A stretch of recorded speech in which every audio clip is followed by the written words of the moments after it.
The divorce papers arrived at my office on a Tuesday morning, delivered by a stone-faced courier who didn't blink when I signed for what would become the end of my marriage. But let me start from the beginning, because everyone deserves to know how one woman's stubborn refusal to acknowledge reality can destroy everything she claims to love. My name is Ivanthy Mero, and I used to believe I was the victim in the story.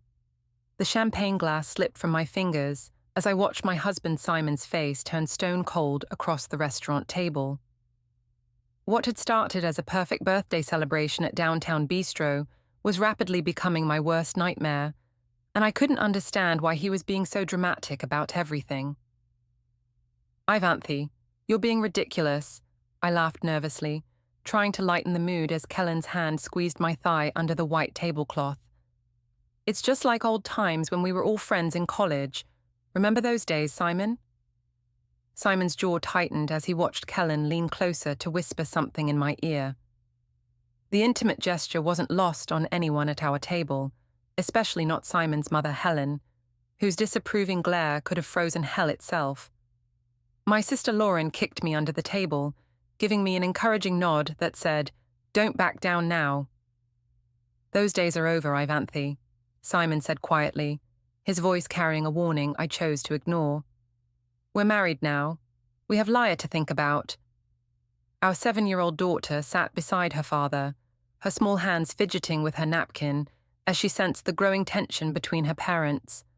Her usually bright eyes looked worried and confused, darting between Simon and me, as if trying to understand what was happening. "Oh, please, Simon," I rolled my eyes dramatically, taking another sip of my wine. "You're acting like Kellen and I are doing something wrong. We're just catching up on old times. There's nothing inappropriate about friendship." Kellen chuckled, his fingers still resting on my leg. "Come on, man. We've been friends since college. Ivanthy and I have always been close. You used to be cool with it." "That was before you got divorced and started calling my wife every single day," Simon replied, his engineering mind clearly cataloguing every detail of our interactions. "That was before you started showing up at our house uninvited and taking her out for friendly lunches while I'm at work." The accusation hung in the air like smoke. I felt my cheeks flush with indignation. How dare he make it sound like something sordid when all we were doing was reconnecting as friends? Kellen had been going through a rough divorce, and I was simply being supportive. That's what good friends do. "You're being paranoid," I snapped, my voice rising slightly. "Just because you don't have close friendships doesn't mean the rest of us can't maintain ours. Kellen needed support during his divorce, and I was there for him. That's called being a decent human being." Helen cleared her throat pointedly. "Perhaps this isn't the appropriate venue for this discussion," she said, her tone making it clear she sided with her son. "There are other people trying to enjoy their meals." I glanced around and noticed several nearby tables had gone quiet, their occupants clearly eavesdropping on our family drama.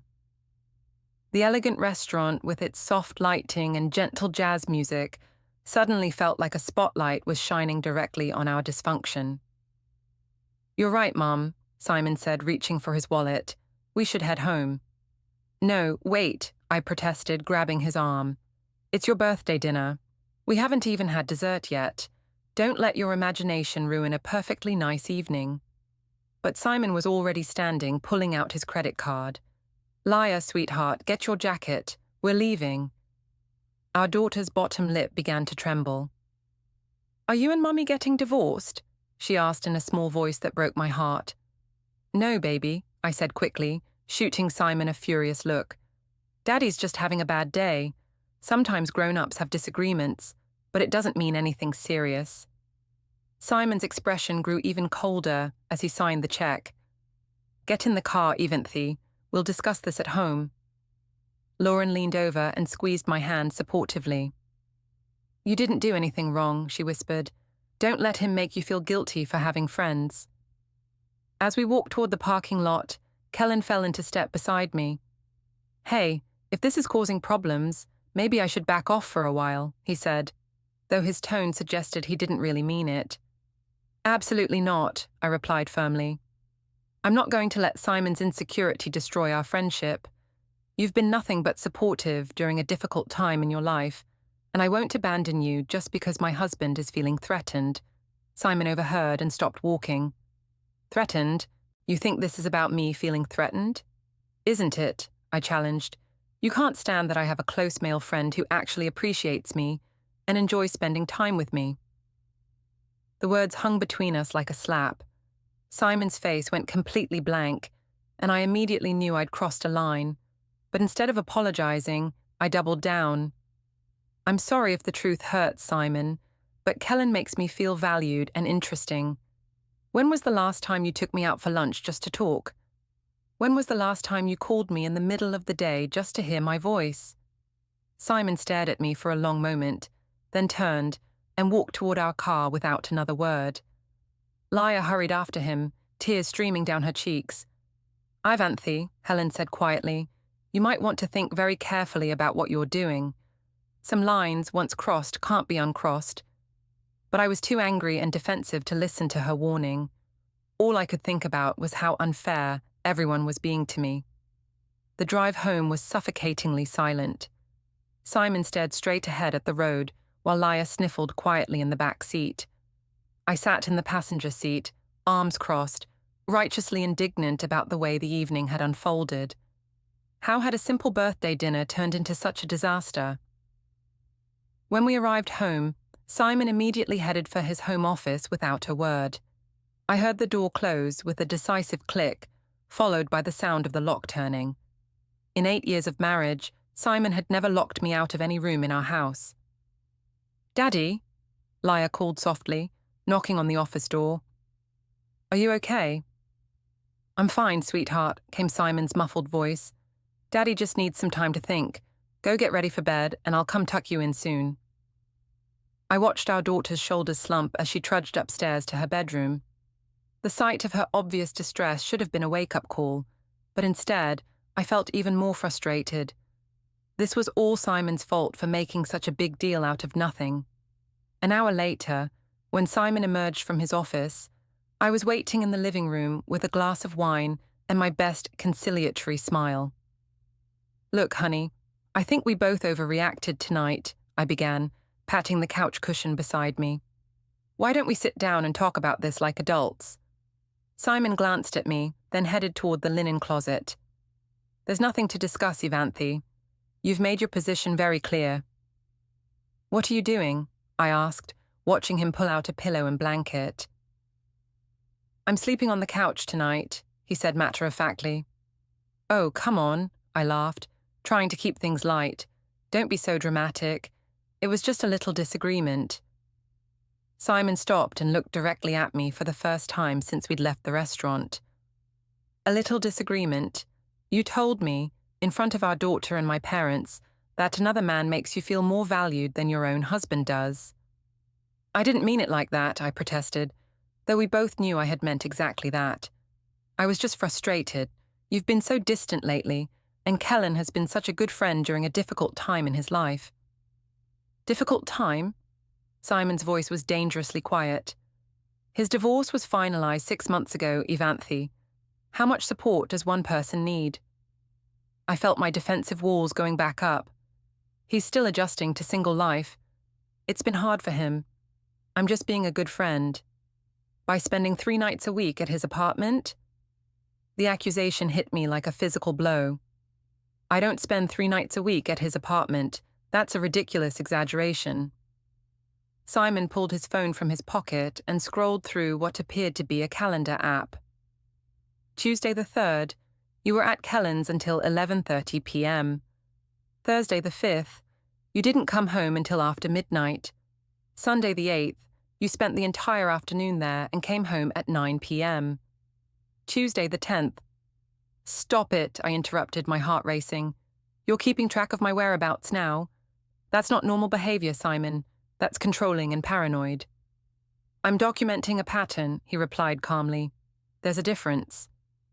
The clinical way he said it sent a chill down my spine. This wasn't the emotional hurt husband I'd expected to deal with. This was Simon the software engineer, methodical and precise, treating our marriage like a problem to be solved. I can't believe you're making such a big deal out of friendship, I said, trying to regain the moral high ground. Kellen and I have been friends for years. Just because he got divorced doesn't mean I have to cut him out of my life. No one asked you to cut him out of your life, Simon replied, settling onto the couch with his pillow. But married people have boundaries, Ivanthy. We have responsibilities to each other, and to our daughter. What's that supposed to mean? It means that when your husband tells you he's uncomfortable with the amount of time you're spending with another man, a reasonable person would at least consider his feelings. I felt my temper flare again. So I'm supposed to abandon my friend just because you're feeling insecure? You're supposed to care more about your family than about some divorced guy who's clearly interested in more than friendship.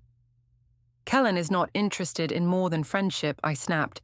God, Simon, not every man who talks to me wants to sleep with me. Maybe you should work on your self-esteem instead of trying to control who I spend time with. Simon was quiet for a long moment, and I thought maybe I'd finally gotten through to him. Then he spoke, and his voice was colder than I'd ever heard it. You're right, Ivanthy. This is about self-esteem. It's about having enough self-respect to recognize when I'm being disrespected in my own marriage. With that, he turned off the lamp and settled back against his pillow, effectively ending the conversation. I stood there for several minutes, waiting for him to say something else, to give me an opening to continue the argument. But Simon had apparently said everything he intended to say. Frustrated and feeling misunderstood, I went upstairs to our bedroom and immediately called Lauren. How did it go when you got home? My sister asked without preamble. Terrible, I said, flopping onto the bed. Simon is being completely unreasonable. He's acting like Kellen and I are having an affair or something. It's ridiculous. He's just feeling threatened, Lauren said supportively. Men get weird when their wives have close male friends. It's an ego thing. That's what I told him, but he won't listen. He's actually keeping track of when I visit Kellen, like some kind of stalker. That's creepy, Lauren agreed. You have every right to maintain your friendships. Simon doesn't own you. Talking to my sister made me feel better. She understood that I wasn't doing anything wrong. I was simply being a good friend to someone who needed support. The next morning, Simon was gone before I woke up. He'd left coffee for me and had already gotten Leia ready for school. On the surface, everything appeared normal, but there was something different about the atmosphere in the house. Something cold and distant that I couldn't quite put my finger on. That afternoon, I decided to stop by Kellen's apartment after work. If Simon was going to be unreasonable about our friendship, then maybe it was time to be more discreet about it. The tension at home had been unbearable for 3 days. Simon barely spoke to me, except when necessary, and when he did, his tone was politely distant, as if I were a stranger he was forced to interact with. He slept on the couch every night and left for work early each morning before I woke up. I decided it was time to rally some support from family and friends. Surely when other people heard Simon's side of the story, they'd realize how unreasonable he was being. My first stop was Helen and Martin's house on Saturday afternoon. Simon's parents had always been fair-minded people, and I was confident they would see that their son was overreacting. Ivanthy, dear, Helen said as she opened the front door, though her usual warm smile seemed strained. Simon didn't mention you were coming by. He doesn't know, I admitted, following her into the familiar living room where Martin sat reading his newspaper. I wanted to talk to you both about what happened at dinner the other night. Martin looked up over his reading glasses. I'm not sure that's appropriate, sweetheart. Marriage problems should be worked out between husbands and wives. But this isn't really a marriage problem, I explained, settling into the armchair across from them. This is about Simon's insecurity affecting his judgment. I was hoping you could help him see reason. Helen and Martin exchanged a look that I couldn't quite interpret. Tell us your side of things, Helen said carefully. I launched into my explanation, describing how Kellen had been struggling since his divorce and how I'd simply been offering friendship and support. I explained that Simon was threatened by our close relationship and was trying to control who I could spend time with. So, you don't think there's anything inappropriate about your relationship with this man? Helen asked when I finished. Of course not, I said emphatically. We're just friends. We talk, we have lunch sometimes. I help him with advice about getting back into dating. It's completely innocent. And how often are you seeing this friend? Martin asked. I felt a flicker of annoyance. I don't know exactly. A few times a week, maybe. What does it matter? Helen leaned forward slightly. Ivanthy, I'm going to ask you a direct question, and I'd like a direct answer. Are you having an affair? The question hit me like a slap. How can you even ask me that? I'm married to your son. I would never cheat on Simon. That's not what I asked, Helen said quietly. I asked if you're having an affair. Affairs aren't just physical, dear. They're emotional, too. I felt my face flush with indignation. I can't believe you're taking his side without even listening to what I'm telling you. We are listening, Martin said gently. But we're also thinking about what's best for our son and granddaughter. And from where we sit, it looks like you're putting your friendship with this man ahead of your family's well-being. I left their house feeling frustrated and betrayed. Even Simon's parents were ganging up on me instead of trying to understand my perspective. Monday morning at work, I vented to my coworker Dina Lopez during our coffee break. Dina was twice divorced and had always been supportive of my choices. Men are so insecure, Dina said, shaking her head sympathetically. My second husband used to get jealous if I even talked to the mailman. You have every right to have friends, Ivanthy. Don't let Simon guilt you into giving up people who make you happy. That's what I keep trying to tell him, I said gratefully. Kellen appreciates me for who I am. He actually listens when I talk and remembers things I tell him. When was the last time Simon did that? Exactly, Dina agreed. You deserve to feel valued and appreciated. If Simon can't provide that, then it's his loss that someone else can. Talking to Dina reinforced my conviction that I wasn't doing anything wrong. I was simply maintaining a friendship with someone who treated me well. That evening, I called Lorraine to update her on the situation. Simon's still being cold and distant, I told her. He barely talks to me, and he's still sleeping on the couch. I tried talking to his parents, but they're taking his side. Of course they are, Lorraine said dismissively. Parents always side with their own kids. But you know what? Maybe this is a good thing. Maybe Simon needs to see what he could lose if he doesn't start appreciating you more. What do you mean? I mean, maybe you should spend even more time with Kellen. Show Simon what it feels like to be taken for granted. Sometimes, men need a wake-up call to realize what they have. The idea appealed to me. If Simon wanted to act like a child, then maybe it was time for him to learn some consequences. That night, I deleted several text messages from Kellen before Simon could potentially see them. They weren't inappropriate exactly, but they were affectionate in a way that Simon might misinterpret. Kellen had been telling me how much he enjoyed our time together and how I was the only person who really understood what he was going through. As I hit the delete button, I told myself I was just avoiding unnecessary drama. Simon was already being unreasonable enough without giving him more ammunition for his paranoid theories. What I didn't know was that Simon had already started documenting everything. The deleted messages, the phone records, the credit card receipts from our lunches together. He was building a case that would soon become impossible for me to explain away. But that night, as I fell asleep alone in our king-sized bed, I was still convinced that I was the victim in this situation. I was just a woman trying to maintain a friendship while dealing with an increasingly controlling and paranoid husband. The truth would soon become much harder to deny. By the following week, the atmosphere at home had become so tense that I started looking forward to my meetings with Kellen more than ever. He was the only person in my life who didn't make me feel like I was walking on eggshells. I can't keep doing this, I told him over coffee at our usual downtown cafe. Simon is making me feel like a prisoner in my own home. He watches everything I do, questions everywhere I go. It's suffocating. Kellen reached across the small table and covered my hand with his. You don't deserve to be treated like that, Ivanthy. You're an amazing woman, and Simon is an idiot if he can't see that. The warmth of his touch and the sincerity in his voice made my heart flutter in a way that should have been a warning sign. Instead, it felt like validation. Sometimes I wonder what would have happened if we'd gotten together back in college instead of just being friends, I said softly.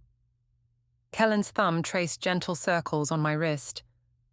I think about that too, he admitted, but maybe it's not too late for us to explore what we could have. The words hung between us, loaded with possibility and danger. I knew I should pull my hand away, should tell him that kind of talk was inappropriate. Instead, I left my hand where it was and felt a thrill of excitement at the forbidden nature of our conversation. We should probably be more careful, I said, though I made no move to break the physical contact. Simon is already suspicious, and I don't want to give him any real reason to doubt me. Maybe we could meet at my place instead of public places, Kellen suggested. More privacy, no chance of running into anyone who might report back to Simon. I knew it was a bad idea. Meeting at Kellen's apartment would cross a line that I wasn't sure I was ready to cross. But the alternative was giving up the only relationship in my life that made me feel valued and desired. Okay, I heard myself saying, but we have to be discreet. That afternoon, I called in sick to work and spent 3 hours at Kellen's apartment. We didn't do anything overtly inappropriate. We just talked and watched movies on his couch. But there was an intimacy to being in his private space that felt both thrilling and dangerous. When I got home that evening, Simon was in his office with the door closed. Laya was doing homework at the kitchen table, looking smaller and more withdrawn than usual. "How was school today, sweetheart?" I asked, trying to inject some normalcy into our fractured family dynamic. "Okay," she said quietly, not looking up from her math worksheet. "Daddy picked me up and helped me with my project. He made dinner too." I felt a pang of guilt. While I'd been at Kellen's apartment, Simon had been taking care of our daughter and handling the household responsibilities I'd abandoned. "Where were you today?" Laya asked. "Daddy said you were sick, but you seem fine now." "I was just feeling a little under the weather this morning," I said, the lie coming easily. "I'm feeling better now." Laya nodded but didn't seem convinced. At 7 years old, she was already developing the ability to sense when adults weren't telling the truth. Over the next 2 weeks, I found myself spending more and more time at Kellen's apartment. I told myself we were just friends providing emotional support for each other, but the line between friendship and something more was becoming increasingly blurred. Kellen would compliment me constantly, telling me how beautiful I was, how smart and funny and wonderful. He listened to me complain about Simon with sympathetic attention, always taking my side and validating my feelings. "You deserve so much better than this," he told me one afternoon as we sat close together on his couch. "Simon doesn't appreciate what he has." "I know," I said, leaning into his shoulder. "Sometimes I feel like I'm invisible in my own marriage." "You're not invisible to me," Kellen said, his voice low and intimate. "I see you, Ivanthy. All of you." When he kissed me that day, I didn't pull away. I told myself it was just a moment of weakness, a natural result of feeling unappreciated at home. It didn't mean anything serious, but even as I rationalized the kiss, I knew I was crossing a line that would be impossible to uncross. What I didn't know was that Simon had been methodically gathering evidence of my deception. He'd checked our phone records and discovered the frequency of my calls and texts with Kellen. He'd noticed the charges on our credit card from restaurants and cafes where I'd claimed to be having lunch with co-workers. Most damning of all, he'd installed a GPS tracking app on my phone during one of my visits to Kellen's apartment. He knew exactly where I was and how long I stayed there.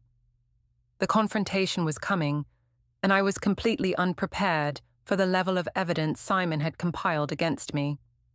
That night, as I lay in bed alone, I convinced myself that I was still in control of the situation.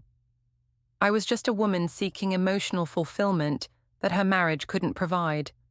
I wasn't hurting anyone. But deep down, I knew that everything was about to change.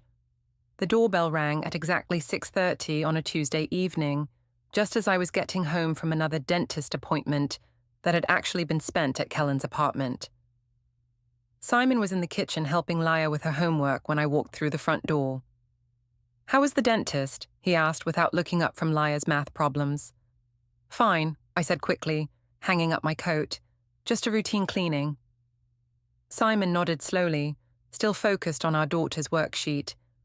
"That's interesting, because I called Dr. Peterson's office this afternoon to confirm your appointment time, and they said you weren't scheduled to come in today." My blood turned to ice. "You called my dentist?" "I did." Simon's voice was calm, almost conversational. "I also called your office to see how you were feeling, since you left work early for your appointment. Dina said you'd left at noon and hadn't mentioned any dental work." I felt trapped, caught in a lie that was spiraling out of control. I changed the appointment time. It was a last-minute thing." "Really?" Simon finally looked at me, and his expression was completely unreadable. "Because Dr. Peterson's office said they haven't had any appointments available for weeks. In fact, they said your last cleaning was 6 months ago." Leia looked back and forth between her parents, her pencil frozen in her small hand. The tension in the room was thick enough to cut with a knife. "Laya, sweetheart, why don't you go upstairs and get ready for your bath?" Simon said gently. "Mommy and Daddy need to have a grown-up conversation." Our daughter gathered her homework with obvious reluctance, clearly sensing that something important was happening. As soon as she was out of earshot, Simon turned his full attention to me. "Where were you today, Ivanthy?"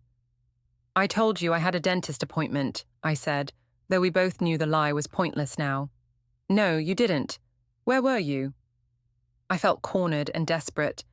"Fine, I wasn't at the dentist. I was having lunch with a friend. I didn't think you'd approve, so I made up the dentist story." "Which friend?" I hesitated, knowing that the truth would only make things worse. "Kellen." Simon nodded as if he'd expected that answer. "And this lunch lasted from noon until 6:30. We went for a walk afterward. We had a lot to catch up on." "A 5.5-hour walk?" "Why are you interrogating me like this?" I snapped, going on the offensive. "I'm allowed to have friends, Simon. I'm allowed to spend time with people who actually enjoy my company." "You're right," Simon said quietly. "You are allowed to have friends. What you're not allowed to do is lie to me about where you're going and who you're with." "I only lied because I knew you'd overreact, just like you're doing now." "Overreact?" Simon's voice remained maddeningly calm. "My wife is spending entire afternoons with another man and lying to me about it, and you think I'm overreacting?" "Nothing happened," I said desperately. "We're just friends talking and spending time together. You're making it sound like something sordid when it's completely innocent." Simon walked over to the kitchen counter and picked up a manila folder I hadn't noticed before. "Is it innocent, Ivanthy? Because I have some evidence that suggests otherwise." My heart started racing. "What kind of evidence?" "Phone records showing you've called or texted Kellen 47 times in the past 2 weeks. Credit card receipts from restaurants where you've had lunch for 2. GPS data showing you've been to his apartment complex 6 times in the past month." The room started spinning. "You've been tracking my phone?" "I've been protecting my family," Simon replied. "I've been documenting a pattern of deception and inappropriate behavior." "This is insane," I said, my voice rising. "You're acting like some kind of stalker. Normal husbands don't spy on their wives." "Normal wives don't lie about spending entire afternoons with other men." The doorbell rang again, interrupting our argument. Simon glanced at his watch and said, "That'll be for you." "What do you mean?" Instead of answering, Simon walked to the front door and opened it. 2 people stood on our doorstep, a woman in a business suit carrying a briefcase, and a man who looked like a process server. "Ivanthy Mero?" the woman asked, looking past Simon to where I stood frozen in the kitchen doorway. "Yes," I whispered. "I'm Patricia Thornton, and this is my associate. We're here to serve you with divorce papers, and an emergency custody petition. The words hit me like a physical blow. Divorce papers? The process server handed me a thick stack of legal documents. "You're being served, ma'am. You have 30 days to respond." I stared at the papers in my hands, unable to process what was happening. "Simon, what is this?" "This is me protecting myself and our daughter," he said quietly. "I'm filing for divorce on grounds of adultery, and I'm seeking primary custody of Laya." "Adultery?" I shrieked. "I haven't committed adultery. Kellen and I are just friends."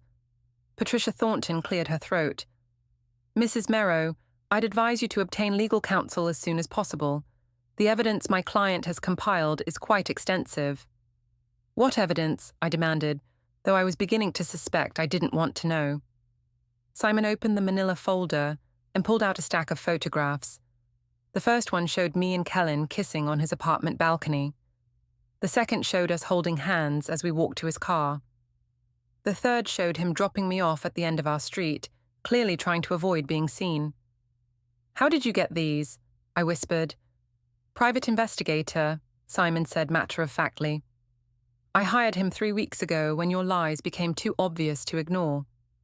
I felt like I was drowning. "Simon, please, we can work this out. It doesn't have to be like this."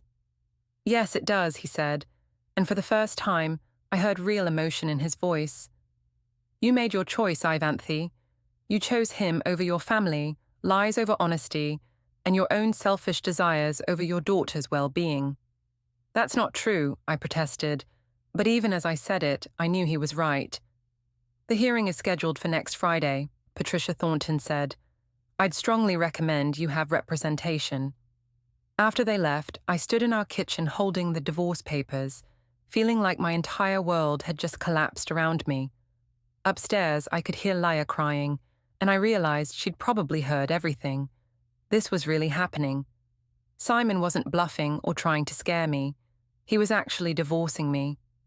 And the worst part was, I was finally beginning to understand that I had no one to blame but myself. The courthouse conference room felt like a tomb as I sat across from Simon and his lawyer, Patricia Thornton. My own attorney, David Chen, shuffled through papers nervously, while I tried to process how my life had disintegrated so completely in just 2 weeks.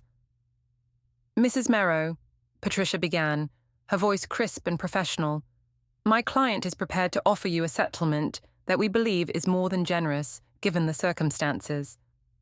"What circumstances?" I asked, though I dreaded the answer. Patricia opened a thick file folder. "The circumstances of your extramarital affair with Kellen Drake, the extensive lies you told to cover up this relationship, and the emotional damage you've caused to your 7-year-old daughter." "I keep telling everyone it wasn't an affair," I protested weakly.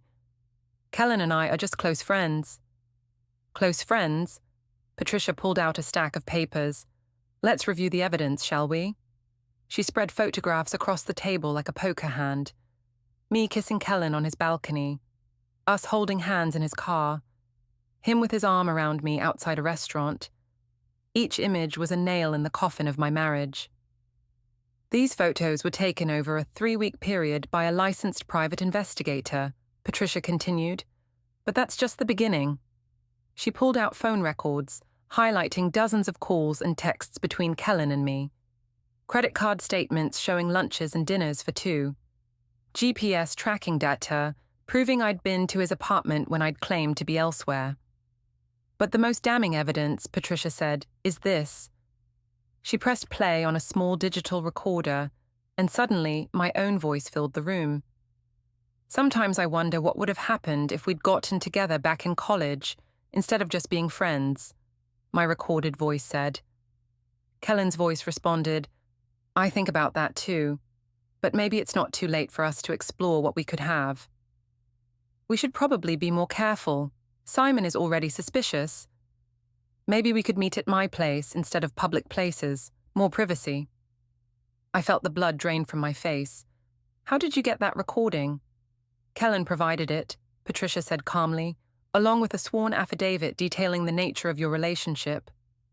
"Kellen gave you that?" I whispered, feeling betrayed all over again.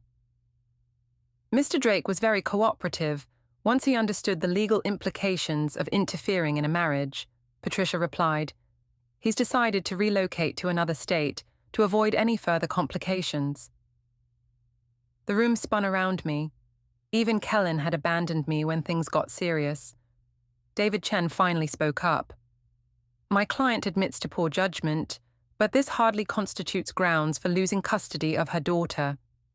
Patricia smiled coldly. Doesn't it? Let's talk about the impact on the child. She pulled out another document.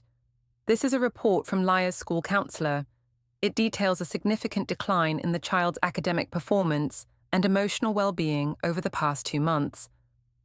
Laya has been asking her teacher if her parents are getting divorced. She's been having nightmares and has become increasingly withdrawn. I felt sick. I'd been so focused on my own feelings and desires that I'd barely noticed how my behavior was affecting my daughter. Furthermore, Patricia continued, we have testimony from multiple witnesses about Mrs. Mero's inappropriate behavior at public functions, including her husband's birthday dinner, where she openly flirted with Mr. Drake in front of family members and her young daughter. This is character assassination, David protested. No, this is documentation of a pattern of behavior that demonstrates Mrs. Mero's unfitness as a primary custodial parent, Patricia replied. She has shown a consistent willingness to put her own desires ahead of her family's well-being. The judge, an older woman with steel-grey hair and no patience for nonsense, had been reviewing the evidence silently. Finally, she spoke. Mrs. Mero, I've been presiding over family court for 23 years, and I've seen many cases like yours. What troubles me most is not just the affair, but the elaborate deception you engaged in to cover it up. Your Honor, I began, but she held up a hand to stop me. You lied to your husband about your whereabouts. You used your daughter as cover for your deception. You deleted evidence and coached your affair partner on how to avoid detection.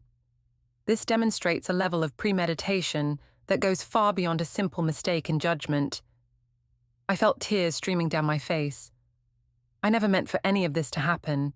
I just felt so unappreciated and lonely in my marriage. Many people feel unappreciated in their marriages, Mrs. Mero. Most of them don't respond by having affairs and lying to their families. The judge turned to the custody issue. Based on the evidence presented, I'm awarding primary physical custody to Mr. Mero. Mrs. Mero will have supervised visitation every other weekend until she completes a court-mandated counseling program. Supervised visitation, I gasped. You're treating me like I'm dangerous to my own daughter. You've demonstrated poor judgment and a willingness to deceive those closest to you, the judge replied. The court's primary concern is the welfare of the child. The financial settlement was equally devastating. Simon would keep the house, the majority of our savings, and primary control of Laya's education and medical decisions. I would receive minimal alimony for just 2 years, barely enough to cover a small apartment. This is my life too, I protested. I helped build everything we have. And you chose to throw it away for an affair, the judge said bluntly. Actions have consequences, Mrs. Mero. As we left the courthouse, I tried one last time to reach Simon. Please, can't we work this out? Think about Laya. She needs her mother. Simon stopped and looked at me with eyes that held no trace of the love that had once been there. Laya does need her mother, but she needs a mother who puts her well-being first, not one who lies and sneaks around for the sake of an affair. It wasn't supposed to happen like this, I whispered. No, Simon agreed. It was supposed to be our secret forever, right? You were supposed to have your cake and eat it too. But that's not how life works, Ivanthy. 6 months later, I was living in a cramped studio apartment, working at a new job where no one knew about my scandal. Kellen had moved to California without even saying goodbye. My sister Lorraine still called occasionally, but even she seemed to have lost patience with my self-pity. The supervised visitation with Laya was heartbreaking. She was polite but distant, as if she didn't quite trust me anymore. The spontaneous affection we'd once shared had been replaced by careful, guarded interactions. "Do you miss Daddy?" I asked during one of our awkward visits to the park. "I live with Daddy now," she said matter-of-factly. "He makes me breakfast and helps with homework and reads to me at bedtime." "I used to do those things too," I said sadly. Laya looked at me with eyes that seemed far too old for her 7 years. "But then you started going to see your friend instead." The simple truth of her words hit me harder than any legal judgment could have. In pursuing what I thought would make me happy, I'd lost everything that actually mattered. Simon had been right all along. I'd chosen my own selfish desires over my family, and now I was living with the consequences of that choice. As I watched my daughter play on the swings, keeping a careful distance from me, I finally understood what I'd really lost. It wasn't just a marriage or a house or financial security. I'd lost the trust and respect of the people who had loved me most. And unlike the lies I'd told myself for months, this was a truth I could no longer deny.